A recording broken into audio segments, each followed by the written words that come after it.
नमस्कार, मैं हूं संगीता राय। पूर्वांचल एक्सप्रेस न्यूज के इस वेब पोर्टल में आपका स्वागत है। आइए देखते हैं हमारे संवाददाता राम सकल यादव की यह विशेष रिपोर्ट।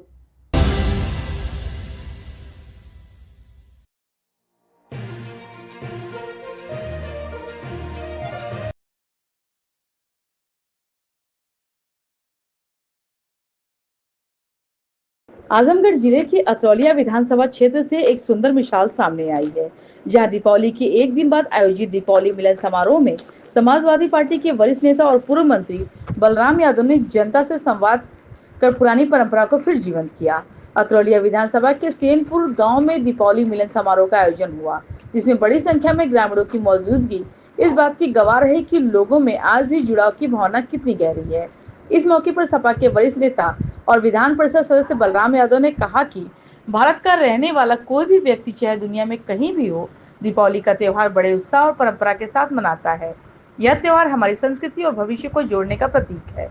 उन्होंने आगे बताया कि यह परंपरा उनके पिताजी ने के समय से चली आ रही है। दीपावली के दूसरे दिन हर वर्ग और हर धर्म के लोग साथ बैठकर भोजन करते थे, जिससे समाज में सौहार्द और संवाद की भावना मजबूत होती थी। इस अवसर पर उनके पुत्र और अतरौलिया के विधायक संग्राम यादव भी मौजूद रहे। उन्होंने लोगों से बातचीत कर उन्हें सुख दुख में साझेदारी की और दीपावली की शुभकामनाएं दी। दोनों नेताओं ने क्षेत्र में विकास और सामाजिक एकता को लेकर जनता से संवाद किया और मिलन समारोह में एकता और भाईचारे का प्रतीक बना दिया। सपा नेताओं का यह दीपावली मिलन समारोह न सिर्फ परंपरा को याद दिलाने वाला पल था, बल्कि यह संदेश भी दे गया कि समाज में संवाद और मेलजोल ही असली ताकत है। और भारत का रहने वाला कोई व्यक्ति दुनिया के किसी कोने में होगा, इस त्योहार को बहुत लगन से इस त्योहार को मनाता है। यह त्योहार सौभाग्य और भविष्य के लिए परंपरागत है और हमें खुशी है कि हमारे पिताजी जिंदा थे, तो ये दीपावली के दूसरे दिन अपने लोगों को बुला करके भोज देना, बैठ करके चाय पानी करना और आपस में बातचीत करना। हिंदू मुसलमान अगड़ा पिछड़ा 20,000 की संख्या में सवेरे से आ रहे हैं। हमारा ये अतरौलिया क्षेत्र आजमगढ़ में पश्चिमी छोर पर, यहीं से 2.5 किलोमीटर पर अम्बेडकर नगर है। लेकिन अम्बेडकर नगर के भी बहुत से लोग यहाँ आते हैं और इस त्योहार में सम्मिलित होकर के हम लोगों को प्रोत्साहित करते हैं। और कुछ कहना? विधायक जी, जिस तरीके से हर साल आप दीपावली का एक आयोजन करते हैं जिसमें सभी लोगों को कनेक्ट करने के लिए आपने एक माध्यम बना रखा है, सर क्या कहना चाहिए? ये परंपरा अब आपने बना। देखिए, जो बात आप कर रहे हैं ये आज से नहीं, बहुत पहले से बाबूजी ने इसी गांव से लोगों को साथ जोड़ करके अपनी राजनीतिक यात्रा शुरू किया था और बहुत गरीबी थी, बड़े लोगों का आतंक था। उस बीच से उन्होंने यहाँ की राजनीति में जन विश्वास हासिल किया और अतरौलिया ब्लॉक के 1972 में ब्लॉक प्रमुख बने। और आप जोड़ डालिए, एक लंबे समय से यहाँ की महान जनता का स्नेह और आशीर्वाद समाजवादी आंदोलन के साथ है। जहाँ तक होली, दीपावली, ईद है, ये सब हमारे त्योहार, हम सब समाजवादी लोग, आसपास गांव के लोग, जहाँ भी हम सब आपस में मिल करके मनाने का काम करते हैं। ये हमारी परंपरा है। आपने खुद देखा होगा, सुबह से लोग आ रहे हैं, अपने बच्चों के साथ आते हैं, माताएं आती हैं, बहनें आती हैं और कितने बुजुर्ग आते हैं। वो कहते हैं कि विधायक जी अब हमें चलने फिरने में दिक्कत है, हम अपने पोते को लाए। ये अब आपकी पार्टी के साथ जुड़ करके समाजवादी आंदोलन को आगे बढ़ाएंगे।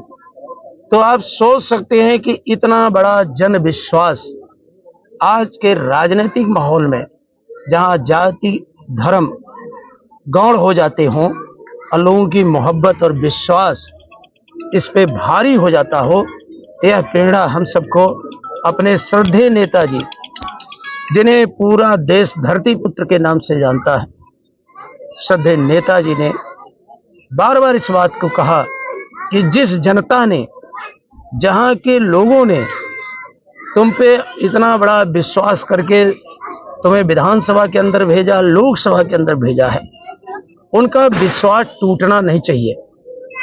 उनका विश्वास कैसे आगे बढ़े, कैसे नई पीढ़ी के लिए तुम्हारा जीवन उदाहरण बने, कैसे गांव में खुशहाली हो, लोग आपस में मिलजुल करके रहें, स्नेह से रहें, प्यार से रहें, इसके लिए प्रयास करना चाहिए।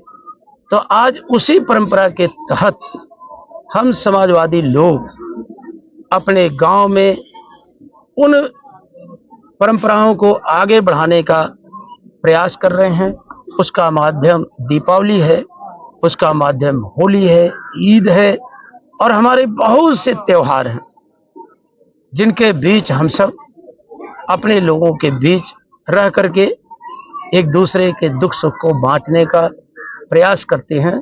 हमारा यही उद्देश्य रहता है। विधायक जी, एक राजनीतिक सवाल पूछ रहा हूँ, क्योंकि जिस तरीके से देव दीपावली को लेकर के जिस तरीके से योगी आदित्यनाथ का एक बयान आया था कि ये वही लोग हैं जो राम भक्तों पर गोलियां चलवाए थे और मज़ारों पर जाके लोग पातियां पढ़ते थे, ये लोग सनातन विरोधी हैं, इस तरीके का उनका बयान एक सार्वजनिक मंच से आया, तो क्या रिएक्शन है इस पे आपका? देखिए, हम तो उनसे कहना चाहेंगे कि आप नहीं थे उससे पहले सनातन था, आप नहीं थे उससे पहले दीपावली और देव दीपावली थी।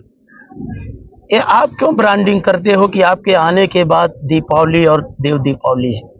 क्या भारत की परंपरा को, आपको सनातन परंपरा में आपको विश्वास नहीं है?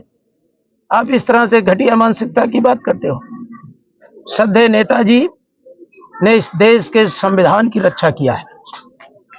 आज वही अयोध्या में जहां वो इस तरह की नफरत बोलते हैं, जिस अयोध्या में जा करके वो नफरत की भाषा बोलते हैं, वही अयोध्या की महान जनता ने समाजवादी आंदोलन पर विश्वास करके उन्हें वहीं हरा दिया।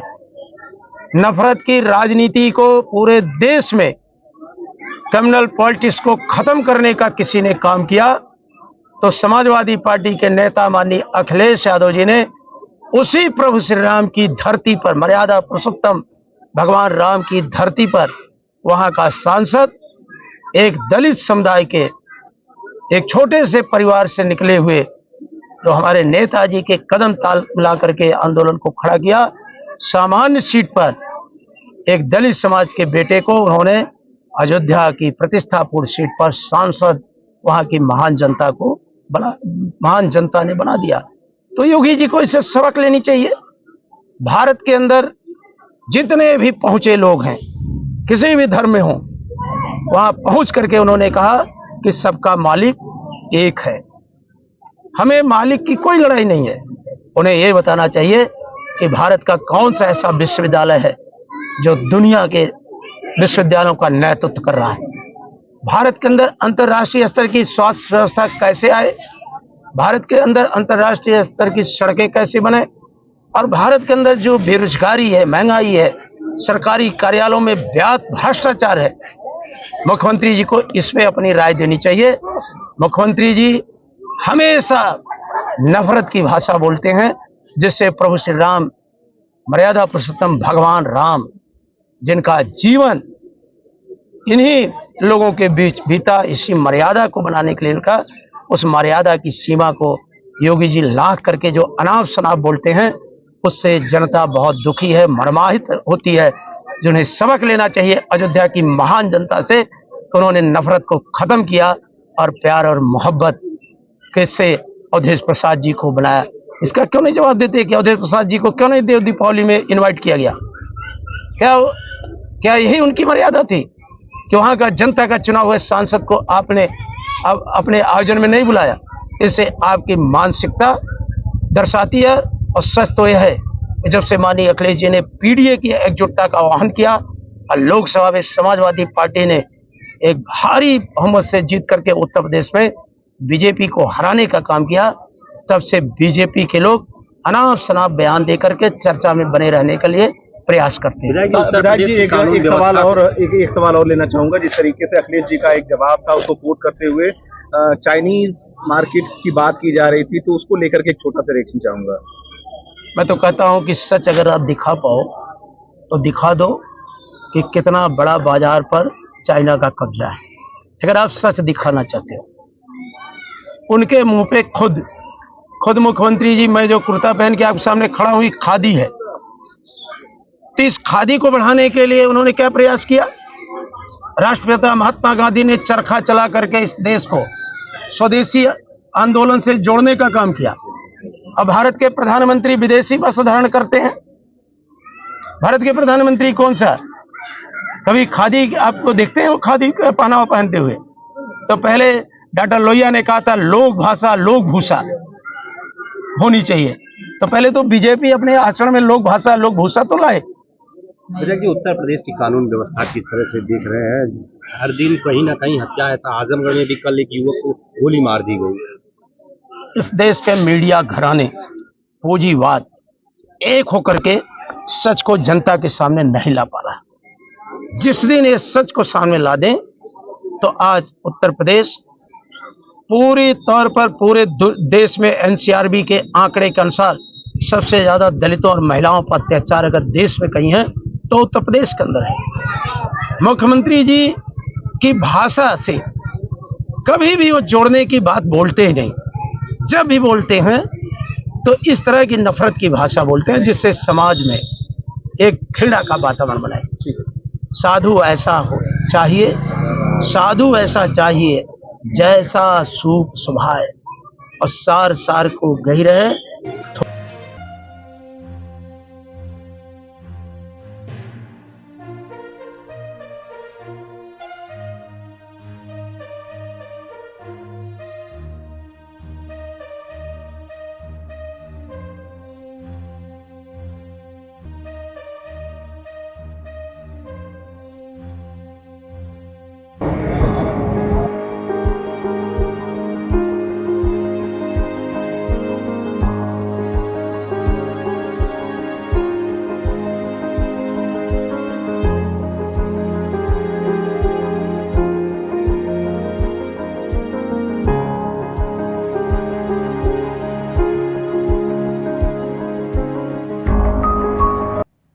अगर आपको हमारी खबर पसंद आई हो तो हमारे चैनल को लाइक, सब्सक्राइब और शेयर जरूर करिए।